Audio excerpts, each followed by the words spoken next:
Welcome to another video. Where are we going? Buying makeup! No, we're not going to buy makeup. We're going to paint parts on the VM. So let's go.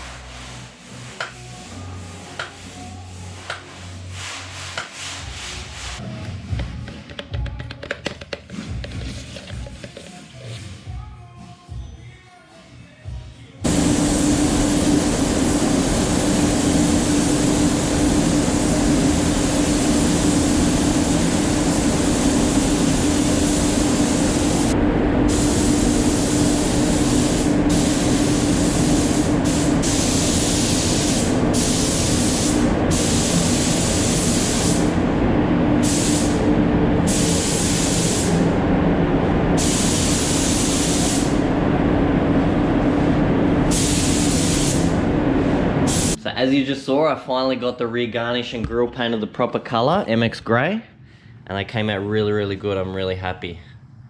Got about 300 layers of satin clear.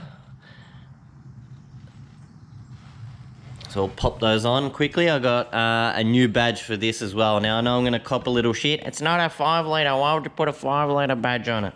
Well, because I want to and it's my car, so.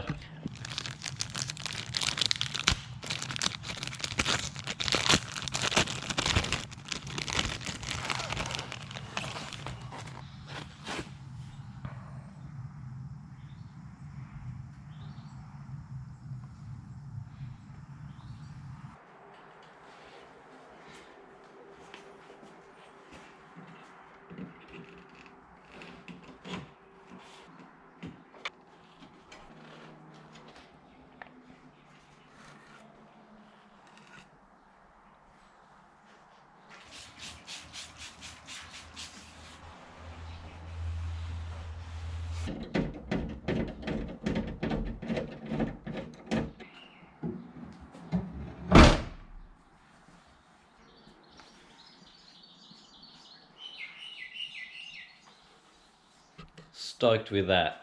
Only thing now is it really needs grey bars. So I think next thing will be the bars. Might grab some of those rare spares ones. Even the front looks a bit weird with the black bar. Now,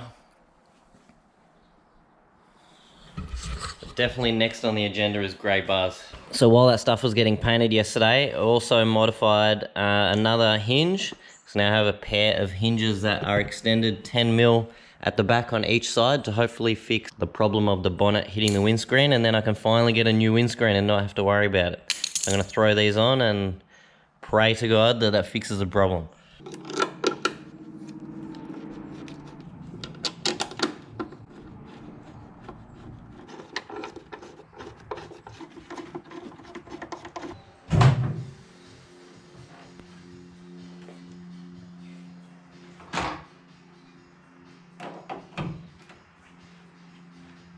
So I can confirm we have fixed the hinges. So surprisingly, that bodgy repair that I did by welding in 10mm sections repairs it. So if anyone has any problems with bonnet hinges, that is a sort of dodgy way to fix it. Can confirm that it works. Now I can finally go get a new windscreen and get rid of this. As it's starting to get pretty big, it's starting to creep up here. It did start as just that, and I think the heat is making it creep up the rest of the windscreen. So next, new windscreen, finally.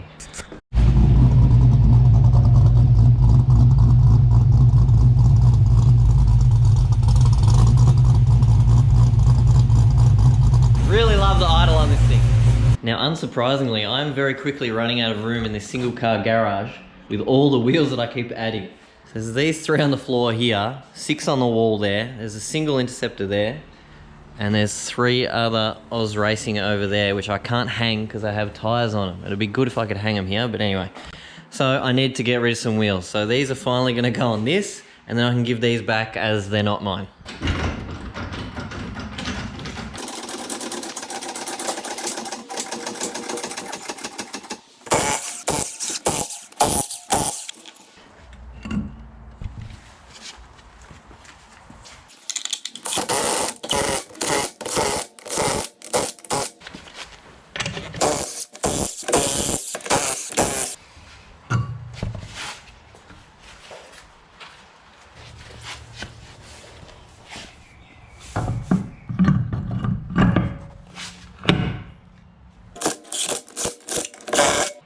Now something I've just noticed while putting these wheels on, I don't think I'm very happy with this. So obviously it's got an external oil cooler on the front for the transmission, and these are probably the factory lines off whatever car this engine came out of, and they're sort of just, I don't know, doesn't look very good, looks a bit dodgy. I'd assume it's a bit prone to leaking. I don't know if these lines are just chopped, whether they got barbs on the end, who knows. So I think I might just do a direct line with fittings off the cooler at the front and braided line all the way to the transmission. So add that to the list of next things to do. Fuck, it looks so much better on these ones. Obviously I'm kidding, it looks exactly the same. The only difference is these ones are 4.5s and the ones I took off were 4s.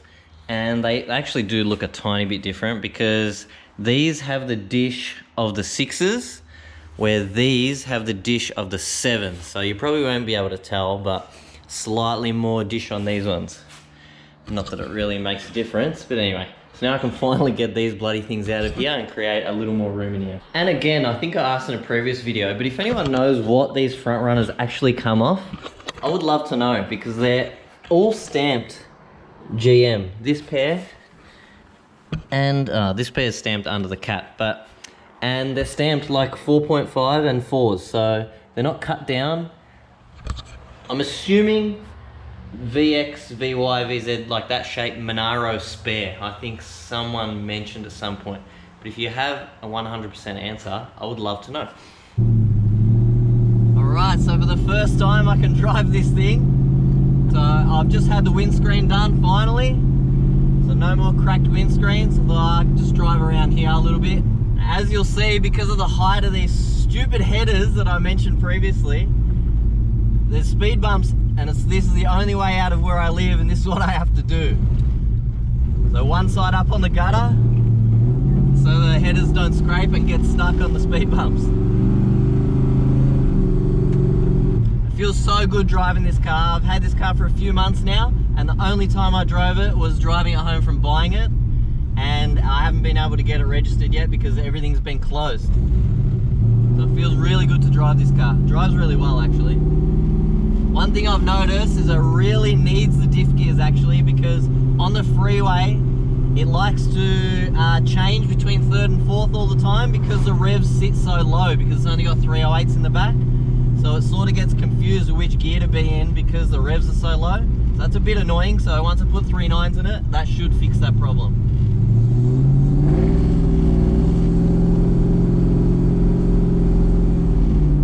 Sounds really good. With a stainless steel exhaust, it doesn't sound like an LS, it sounds more like a 5 litre.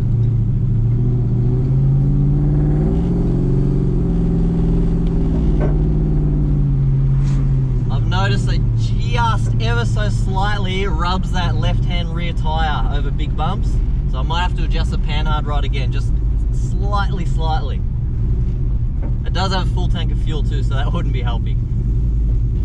It shifts really lazy as well. Now when I bought this car, the guy mentioned it's got a rebuild auto. Now, if you rebuild an auto, you're not going to put it in with a stock shift kit, with no shift kit, sorry. Now, this car doesn't have a shift kit. You can tell by the shifts, they're really sloppy and slow, like a standard car. So I find it hard to believe that this auto has been rebuilt. Definitely has a converter in it, that's for sure. The guy said to me 3,700. Yeah, somewhere around there. Feels a little more like low 300s. Low 3,000s, sorry. I don't know if the camera is picking up, but just scuffing that tyre on the left rear.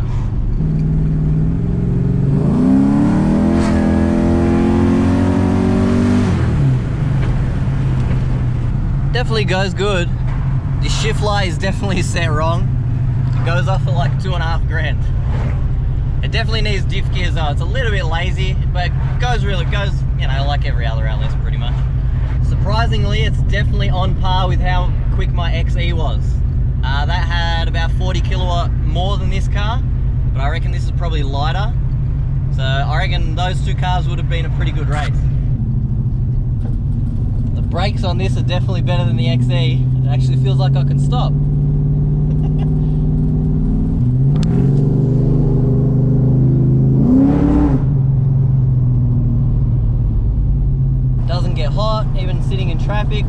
good. It goes up a little bit to halfway.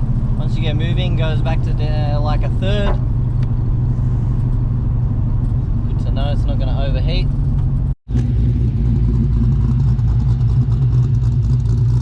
How good does that sound? Actually, it really sounds like a 5 litre. Oh, I should probably take these stickers off, huh?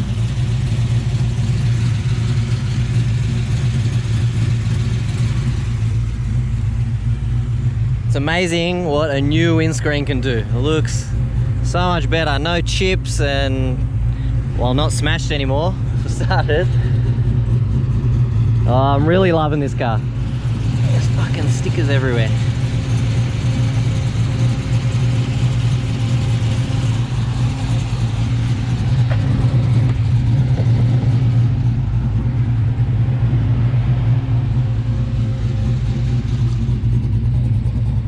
Super happy with this car.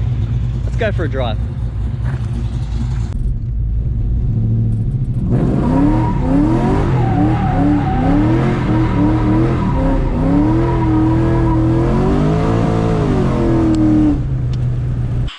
Nice. Seems to go all right.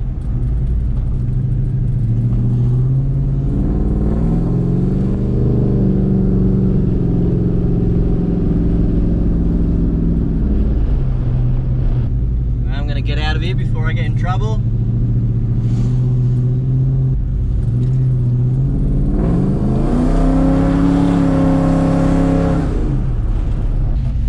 Once I get the boot painted, I'm putting all the badges on the back. So the Holden with the emblem, Commodore, and the black executive square.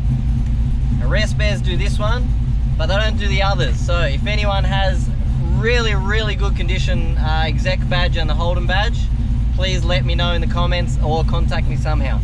And if you've made it this far in the video, well, let's get some conversation going in the comments. I want to know, if you owned this car, what would be the next thing that you do? So let me know in the comments. There's been a serious lack of conversation going on lately, so we need to get the comments rolling. So what would you do? Tell me, let's get a conversation going. See you guys next time.